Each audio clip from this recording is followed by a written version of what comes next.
Hi, this is your Houston chiropractor, Dr. Gregory Johnson, and we got Bones here. He's going to help us out this evening. I wanted to talk to you this evening as we're just finishing up here at Advanced Chiropractic Relief in Houston, Texas. And I wanted to talk to you about the science, art, and philosophy of the Johnson Advanced Chiropractic Technique. Now, I'm going to use Bones here to help me illustrate some of this stuff. As you know, we're all living, breathing, talking and moving in gravity every day. Gravity is continually pulling us down towards the earth, compressing whatever it's touching, including our heads and our spine. Every single one of us, and this is a really important part about the science of the Johnson chiropractic technique, every one of us have a skull. We have a spine made up of 24 freely movable vertebrae. And in between each and every one of these vertebrae is a disc, which is a shock absorber pad that's in between each and every vertebrae, all the way from C2 down to L5S1. The science of what I do is based on all the previous neuroscience, neuroanatomy, biomechanics, biophysics of the whole body. Now you can see he's got shoulders. All of us have these: shoulders, elbows, wrists, digits, hands and fingers. We have a pelvic bone on each side. We have an ilium. It's called ilii, plural. We have hip joints, knee joints, ankle joints, and down into our ankles and our feet, we have bones down there as well. These are called long bones. This is the humerus. This is the radius and ulna. This is the ulna. This is the radius because it turns. Each one of these joints are surrounded by a synovial capsule. That synovial capsule is a ligament that holds that joint into its proper biomechanical configuration when it's functioning properly. However, if these joints get misaligned anywhere in our shoulders, elbows, wrists, hands, fingers, spine, rib cage, hips, knees, ankles, feet. If any of these bones become subluxated, which is a misalignment or biomechanical impropriety of the joint that is less than a total dislocation, so therefore subluxation, then these joints don't function properly. Every one of these joints have mechanoreceptors in them, and these mechanoreceptors orient the cerebellum to the joint configuration or the range of motion of that joint. So the reason that I adjust everything, not just the spine, but the shoulders, elbows, wrists, hips, knees, and ankles, is because any of these joints can cause aberrant biomechanical function in the adjacent joints that attach. The old thing about the ankle bone connected to the knee bone, connected to the hip bone, connected to the spine bone, that's all true. And that's old science. That goes all the way back to Hippocrates. In fact, Hippocrates, who is considered the father of medicine, talked extensively about the importance of the spine. In fact, one of my favorite quotes of all time is, "Look well to the spine for the cause of dis-ease." And we as chiropractors call it dis-ease, not disease, but medicine has come to treat disease. What we treat in chiropractic are subluxations of the joints of the spine and or extremities that are causing dis-ease, abnormal function. And homeostasis is the definition of health. That's a normal internal environment where the body is communicating from the brain down through the spinal cord, out the nerves to our various organs, muscles, tissues, and cells, telling those organs, muscles, tissues, and cells how to function properly. Then that information is relayed back into the nervous system, back up to the brain. There's a constant neurofeedback loop going on from the periphery of our body and the organs of our body in through the spinal cord up into the brain. That information is processed up in the brain and then goes back out in these other efferent loops to supply our organs, muscles, tissues, and cells. So the science of what I do is based on neuroanatomy, neuroscience, neurophysiology, neuropathophysiology, and biomechanics of the entire human body, including the spine, which is the cervical spine in the neck, the thoracic spine in the mid-back, and then the lumbar spine down in the lower back. And then it attaches to the pelvic structure, which is made up of the sacrum in the center. It's a middle triangular shaped bone here. And the coccyx is right down here. It's the very tail of the spine. The coccyx and the sacrum fuse when we're babies and growing, and then that becomes one bone. The sacrum is actually 5 different segments, and so is the coccyx, but they fuse together, but they still have rich nerve innervation or nerves coming out between these segments, even when they're fused here. So the science of what I do is neuroanatomy, neurophysiology, neuropathophysiology, and just normal function of the body through its communication system, which is the nervous system. And that's called homeostasis if we're functioning in a state of health. Now you see the clavicles here attached to the shoulders. So we adjust where these clavicles meet the sternum here, and then also where they attach out into the acromioclavicular joint into the shoulder. And then I adjust the anterior ribs here, which are attached to the sternum on both sides. And that's in the front. Now in the back, we turn bones around here.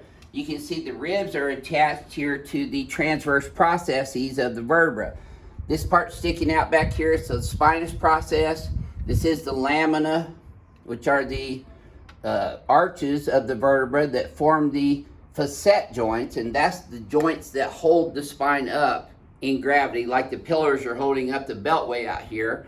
If they're strong and stable, the beltway stays up and nobody wrecks their car. However, if these pillars get misaligned, then this spine becomes weaker and more stressed out due to aberrant biomechanical weight-bearing compressive stress, and they can pinch on the nerves as they exit off of the spinal cord through the intervertebral foramina, and then come out. The nerves out of the lower cervical spine come out in through the shoulder, down into the arm, all the way down into the hands and fingers. That's why when you have a cervical thoracic radiculopathy, you're pinching the nerves in the cervical brachial plexus that can cause abnormal function in the shoulder, arm, forearm, all the way down the hands and fingers. So people might get pain, they may get weakness, they also can get numbness and tingling. Those are all neurological issues related to the cervical brachial plexus being interfered with due to subluxation or misalignment of the structure. So you can see they have 12 ribs that correspond with the thoracic spine vertebra. T1 here, there's the first rib coming out, and then it goes all the way down the thoracic spine to T12, and you see that T12 is a floating rib. Now in bones it's all wired together here because that's the Palmer Library where it wired them together. Bones is the only patient that we have in here that's lost his head during the ring dinger. And that's just because we didn't have it screwed on tight. So whenever you come here to Advanced Chiropractic Relief, we analyze your biomechanical configuration from your skull all the way down into your feet. But we check out the shoulders, elbows, wrists, hips, knees, and ankles as well.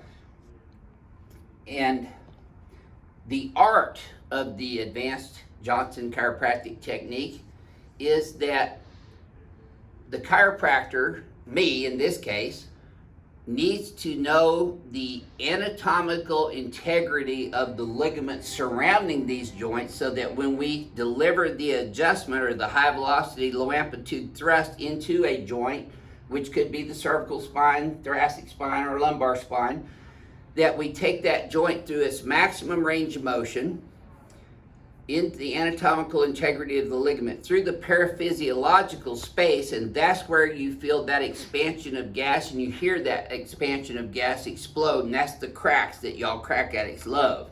That's the cavitation, we call it, of the joint. So when we move these joints through their fullest range of motion through the paraphysiological space to the anatomical integrity of the ligament, we get that cavitation sound, but more importantly, we fire off mechanoreceptors, which are proprioceptive afferent neurological fibers that travel from the capsular ligaments and the afferent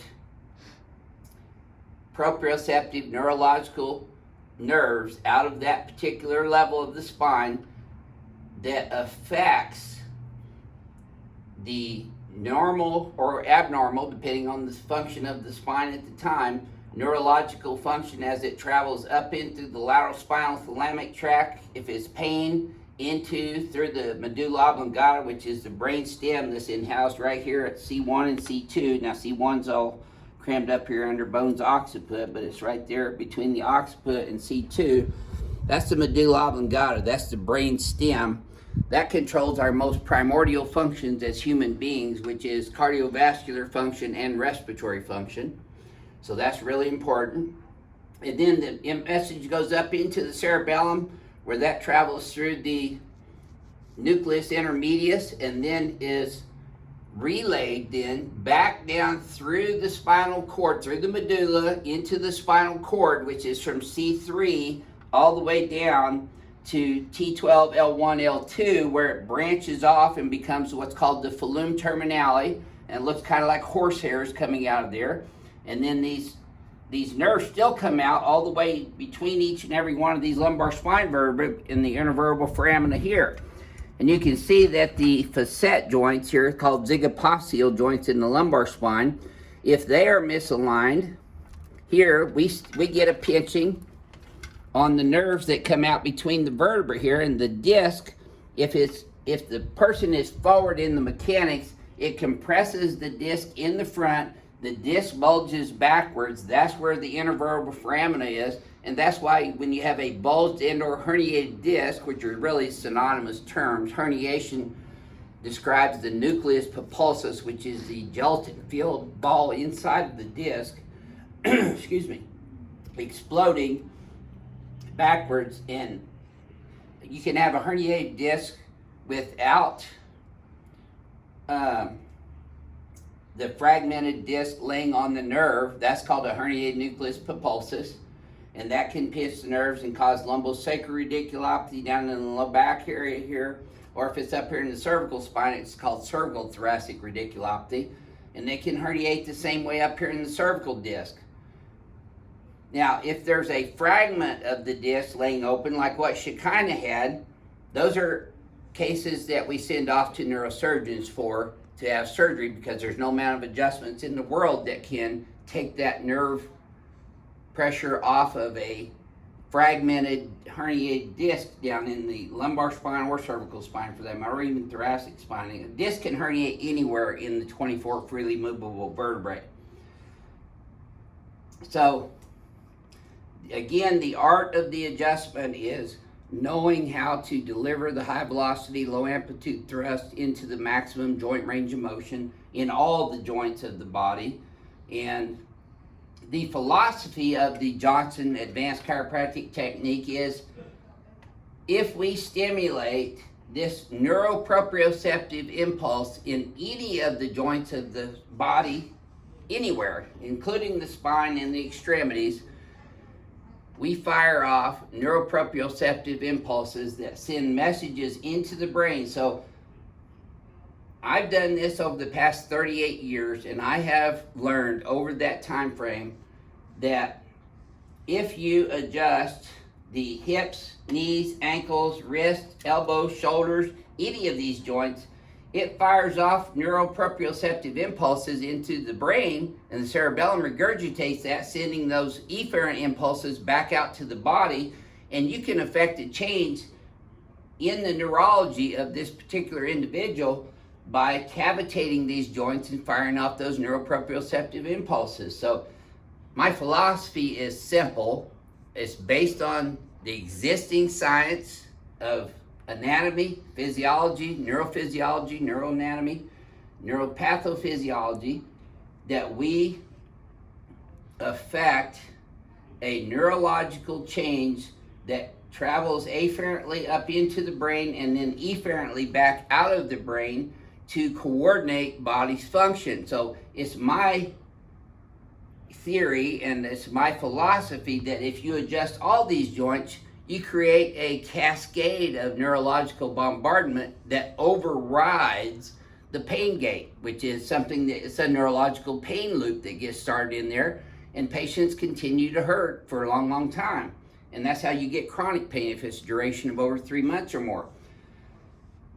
So the science, philosophy, which is the philosophy is what I just talked about here. You adjust all the joints of the body to create a neuroproprioceptive bombardment into the spinal cord, up into the brain, and then the brain regurgitates that and processes that information from the cerebellum. Mostly 80% of it comes out of the cerebellum, but it also goes into the cerebrum here, parietal lobe, occipital lobe back here, temporal lobe over here.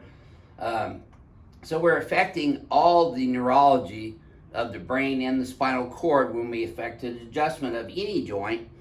And therefore, that's why you see me on every single patient. Now, this is what I was getting to the whole time. I'm kind of lost myself in this. But you notice that I adjust almost every single patient the same as I do other patients that have herniations versus just subluxations versus SI joint problems, because I want to affect the maximum amount of neuroproprioceptive impulses that are fed afferently into the brain and the spinal cord and then come out efferently to affect a positive neurophysiological change in that person's homeostasis. So y'all wanted to know. Now, I don't really get to sit down and read comments on our YouTube videos a lot, but this weekend I sat down and read some of them. And a lot of people are saying, well, he does the same adjustment on somebody with neck pain as he does with low back pain and does with herniated disc. That's right, I do. Because of the very things I've just gone over with you, I want to adjust everything so that the body has a maximum amount of neuroproprioceptive impulses going into the brain and then efferently back out to the body to create a state of homeostasis. So when we affect this change, we override the pain gate.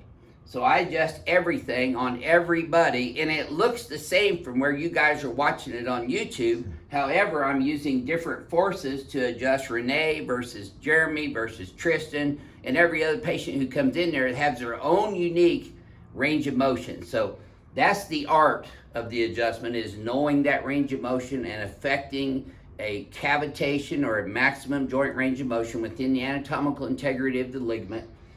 And therefore, now you have the secret sauce behind the Johnson Advanced Chiropractic Technique. I adjust everything because everything can influence the nervous system in a way to override the pain gate. So it looks like I'm doing the same adjustment on everybody because this guy's shoulder looks just like that guy's shoulder. And that guy's shoulder looks just like this shoulder. So everybody has the same anatomical parts and the same anatomy overall. Each one of the joints are configured a little differently for that unique individual, and that's the art of the adjustment.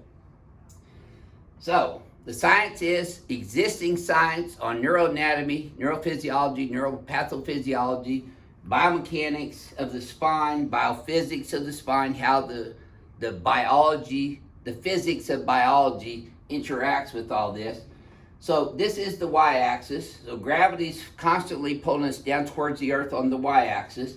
This is the x-axis. So when we sleep on our sides like this, we get a torsional stress in the x-axis, and then the z-axis is straight through here. So when we rotate, see, we're rotating on the z-axis there. This would be a positive theta z rotation of the cervical, thoracic, and lumbar spine.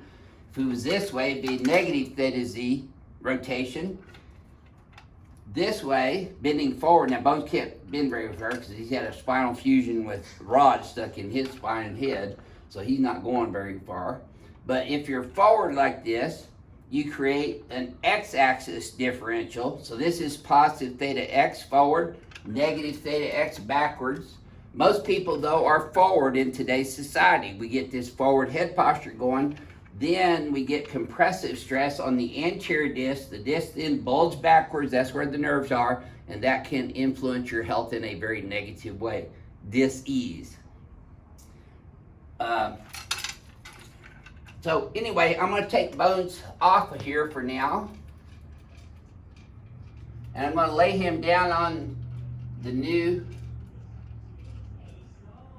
Johnson Advanced Chiropractic equipment that we are going to be selling to chiropractors worldwide to address the y-axis. And so far, I don't know why, but so far I'm really the only one that is affecting the y-axis by pinning the pelvic bones down here and isolating the iliac crest to where I get a good fulcrum to pull the spine up and then do a decompression. Now, like I said, I want to take the bones off of here. How do you get this off of here?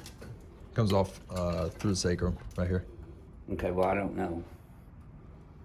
Here, you want to get it? Yeah. Oh, that way.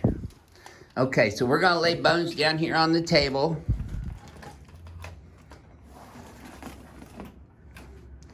Okay, here you go. I'll let you do this.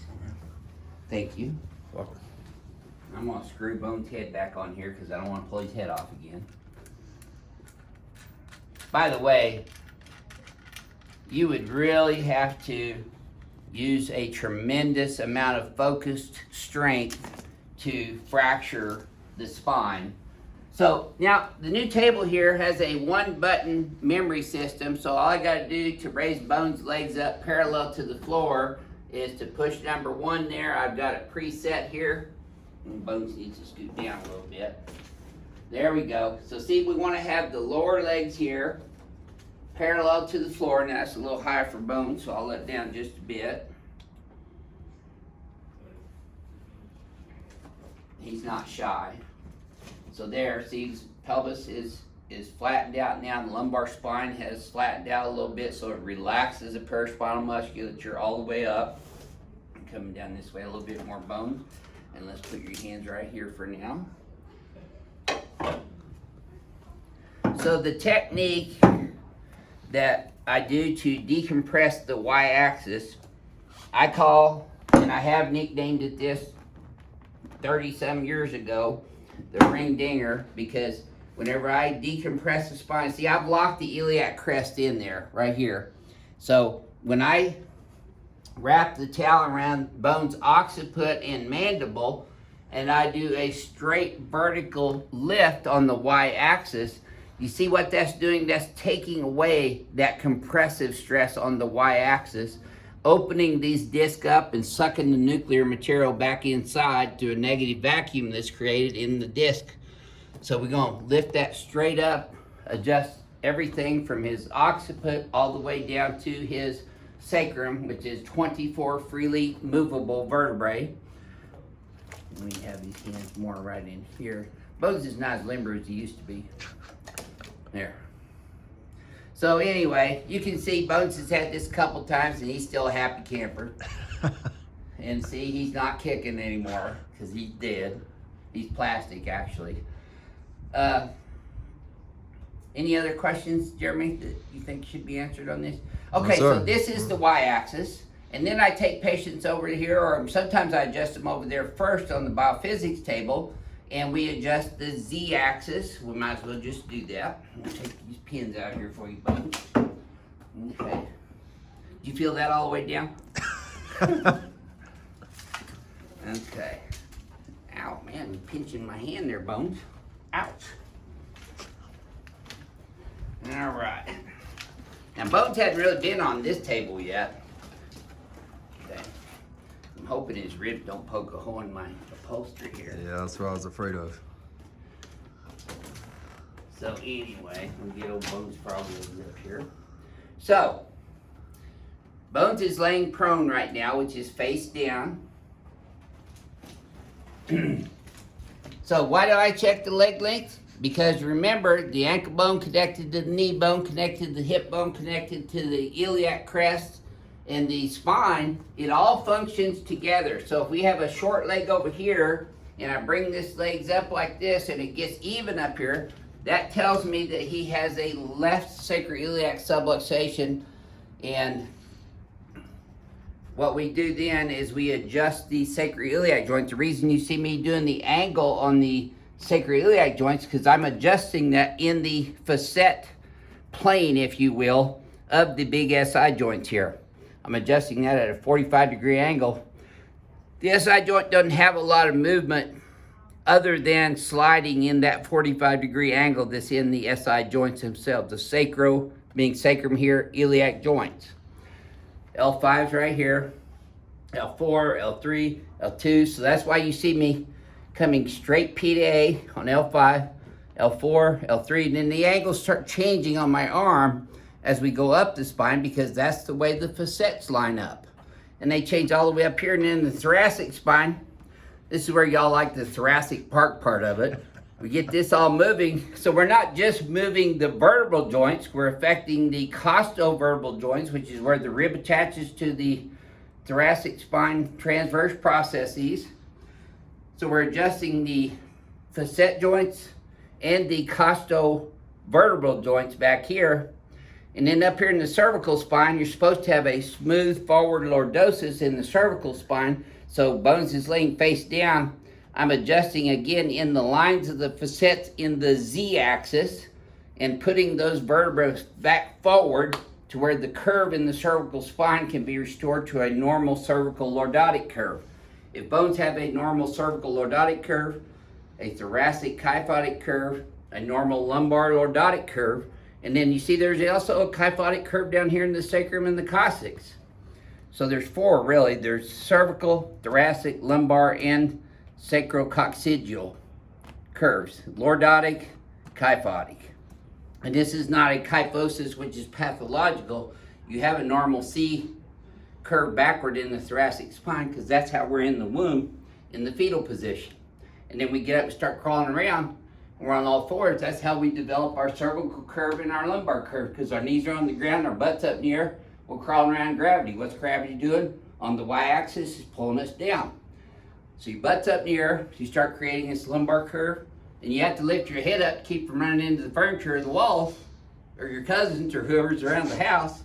So you lift your head up and you start developing the cervical lordosis, which is made up of 7 cervical vertebrae held together by the anterior longitudinal ligament, posterior longitudinal ligament, intertransverse ligaments, interspinous ligaments. There's 9 different ligaments surrounding each of these vertebrae. And there's 4 layers deep of musculature from the occiput all the way down into here to the sacrum, called the erector spinae, and then get down here, it's quadratus lumborum multifidus muscles. So chiropractic adjustments are affecting a neuromuscular and a neurophysiological change in that particular individual's homeostasis every single time we make an adjustment. The reason I adjust everything, because it all works together and it all affects the neurology into the brain afferently and then back efferently out of the body. So hopefully this answered some of the questions that you had on the Johnson technique from a structural point of view and from a neurological point of view. So you got the science, art of the adjustment, and the philosophy behind why I do what I do. And that's why it looks like I adjust everybody the same. So now we're going to get a real patient back here, and we're going to show you on a real person exactly what I was just talking about there. Okay, so I'll be right back. And one button push here, and the table goes down. If I push the right button.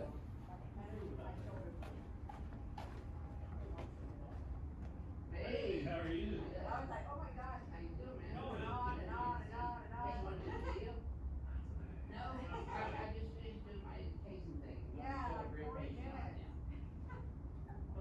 Okay, good. Okay. Good. Okay, come on back here. Yes, sir. I'm gonna watch you walk back. Okay. I don't walk very good. So Hey Jeremy, how you how's it doing? going, Jeremy? Good to see you. So now we got Jeremy in here. He's our last patient of the day, and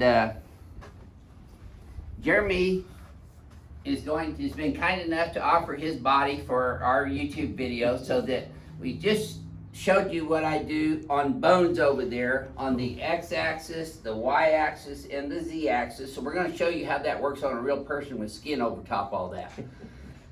So Jeremy, have you had any new accidents or injuries since your last visit? Not since the last visit. Okay, good. Yeah. No new issues going on? Same No old, new same issues, old? same old. Okay. Down the Down your SI joint Yep. in your leg? Yes, sir. Okay, so what we do first, and this is how we evaluate the x-axis, the y-axis, and the z-axis, is we check posture, because posture is a mirror of your spinal biomechanics. So Jeremy, go ahead and close your eyes and bend your head forward and backwards for me, please, sir. And then back to neutral. There you go. Now, that's exactly what I was talking about a few minutes ago. Jeremy has forward head posture on the z-axis, so that is causing an anterior compressive stress on his spine, which compresses the disc anteriorly. So guess where the disc bulges backwards is posteriorly. That's where the nerve openings or the intervertebral foramen was that I showed you in bones just a few minutes ago. Now looking at him from the front back view here, you can see his right. Go ahead and look at him from front there if you would for me, Jeremy. Got two Jeremys in here. So see, Jeremy's head is forward and translated to the right on the x-axis. Do you see how that affects his biomechanics? That's what makes his left shoulder appear higher than his right shoulder. His right hand looks longer than his left hand, even though it's not. It just looks that way because of his forward translation and right translation on the x-axis. So, and the z-axis forward. So see, Jeremy has compressive stress on the lower lumbar disc. The disc bulge backwards and they pinch the nerves that come right out of the lumbosacral spine, go right out and through his SI joint all the way down into his leg. So we're going to adjust Jeremy first. Since he's been adjusted here before, I'm going to put, you haven't been on my new table yet, have you? No, sir. So we're going to lay you on this one first. All right. Let this down a little bit for you. There we go. I got a table that raises and lowers now, so I don't have to bend Easy over for you. so bad. Yep. Yeah. Okay, this is going to raise your legs up automatically, so just let your legs relax Yes, sir. and raise up with the table. There, I don't want to show on your glasses. Oh, you're good. Okay. Yeah. Yeah, just let them relax. The table will pull them up. Well, it's detecting some resistance there. It has a safety feature on it, so if it's detecting resistance, it goes back down. Cool. Yeah. It's got a lot of safety features on it. The biggest safety feature it has is right here, though, in these hands. There we go.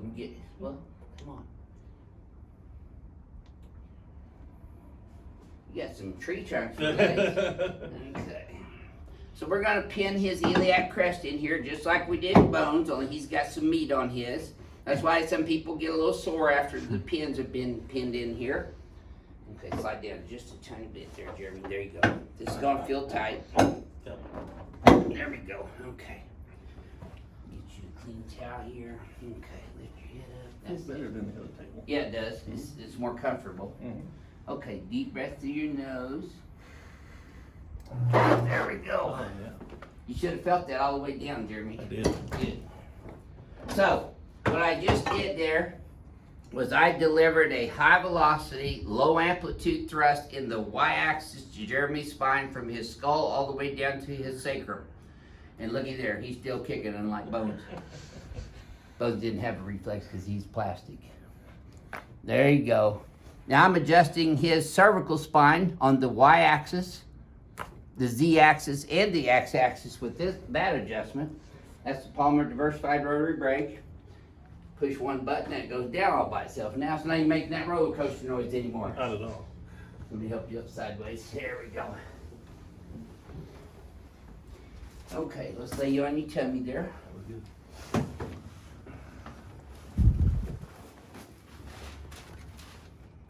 Jeremy comes and sees this all the way from downtown Houston when he comes in. How's the traffic this evening? Getting gnarly? It's getting better. Yeah. So what I'm doing with this is I pop the pelvic piece up with this hydraulic lift, and this allows me to deliver a high velocity, low amplitude thrust into his left SI joint first. And you notice I'm adjusting in that same angle that I showed you Bones had in his sacroiliac joints. Now I'm also contacting his hip joint down here. Why am I doing that? Because when I adjust the SI joint and the hip joint, we're adjusting two separate joints that sends neuroproprioceptive impulses afferently up through the cord into the brain. The brain processes that, sends efferent information back out into the body to reorient the structures. Now we're gonna adjust his right SI joint. And again, you'll see the angles is at a 45, which is what I showed you on bone angle. So you have to know the anatomy of the structures in the pelvis to do this adjustment. So we come check his leg length. His legs are now even. So I'm going to move up into his thoracic or his lumbar spine now.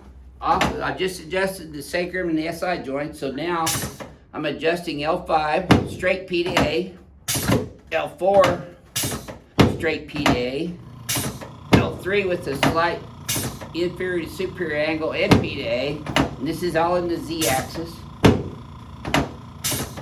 There. Okay. There you go. Boy, that was a good one. Yes, sir. And here's your thoracic part cavitations that y'all love. I know I'm talking through it, but this is my video. Okay, Jeremy, this shouldn't be as tight as that previous one. Not at all. Okay, good.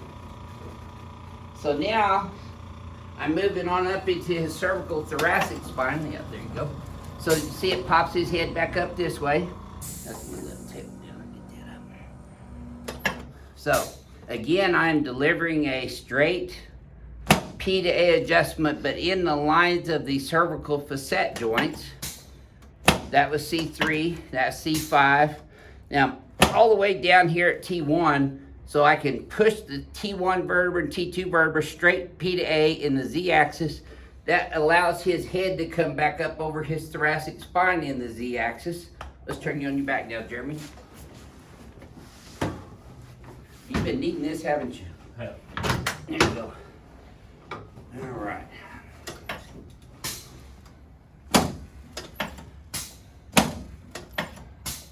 There you go, good. Now, just put both arms straight out to the side for me, please, sir. So see, what am I adjusting now? I'm adjusting his AC joints, the acromioclavicular joints, his sternoclavicular joints, and now the anterior costosternal joints. Why am I adjusting all these? Because they send neuroproprioceptive impulses through the nervous system as the spinal cord up into his brain. That's regurgitated and processed and sent back out through his body. You can relax your hands on your tummy. So now, what am I doing?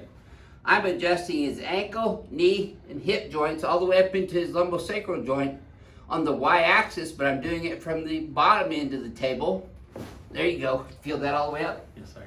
Good deal. Okay. Same thing here. Got the ankle, the knee, all the way up into the hip and low back. Let's sit you face this way for me today, Jeremy. The other way? Let's go this way, yeah. Okay. As you can see, it's starting to get darker in Houston. It was a little cool out here today. It's about 50 out, I heard. Mm-hmm. Kind of wet and rainy. Yeah. Yesterday it was 80. Today it's 50. 41 tonight. Yeah. If you don't like the weather here in Houston, just hang out for another 10 minutes. It'll change. So see, I'm adjusting his shoulder, his glenohumeral joint. I'm adjusting his elbow with the radius and ulna and the humerus. And then his wrist and his digits.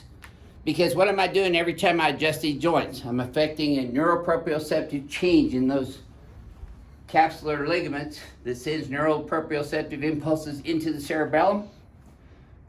There. It's regurgitated, sent back out to the body. There we go. Good. Okay. I stand you over here in front of the mirror. Okay. I know a lot of you still don't understand what this is. This is a Atlas adjusting instrument. It can be used in the paraspinal musculature to affect a muscular reaction which relaxes the muscles. But here I'm using it on the Atlas, which surrounds, remember, the medulla oblongata, sends neuroproprioceptive impulses into the cerebellum. So we're going to put him in a mirror image biomechanics. Bring these guys here. So see, he was forward on the z-axis. So I'm bringing him negative z and negative theta x. You're going to feel a little tap on your Atlas here. Another one here. Okay, now relax. Now I'm just going to bounce these muscle spindles here for you, Jeremy. I don't know if you've had this one yet either. Oh, I think I maybe one. You did? Okay. So this just bounces the muscle spindles and it helps the muscles to relax a little bit. Go ahead and close your eyes and bend your head forward and backwards again. Yep, take a look now. Your shoulders are more level now. Oh, it feels great. Yeah, you're standing up straight and tall. Yeah. Do you feel like I you're feel- standing up more erect? I do, yeah. Have you still having that same pinch you had down in your pelvis? That was the That was the ring miracle dinger. The Yeah. miracle dinger. That's That's right. No, it worked. It went all the way down today, and I could feel it pull that tension Yes, off sir. that nerve. Yes, So, sir. Yeah, That's exactly what it's for, to take that compressive stress off the y-axis. that's great. Well, thank you for sharing your Thank experience you. with everyone on our Thank you, guys. YouTube video. Yeah. And this has been an educational video, hopefully for you. We really love y'all for watching us, and we love you crack addicts around the world. So keep watching, because we got lots of good stuff coming your way. This is your Houston chiropractor, Dr. Gregory Johnson, coming to you from Advanced Chiropractic Relief in Houston, Texas. We'll see y'all soon.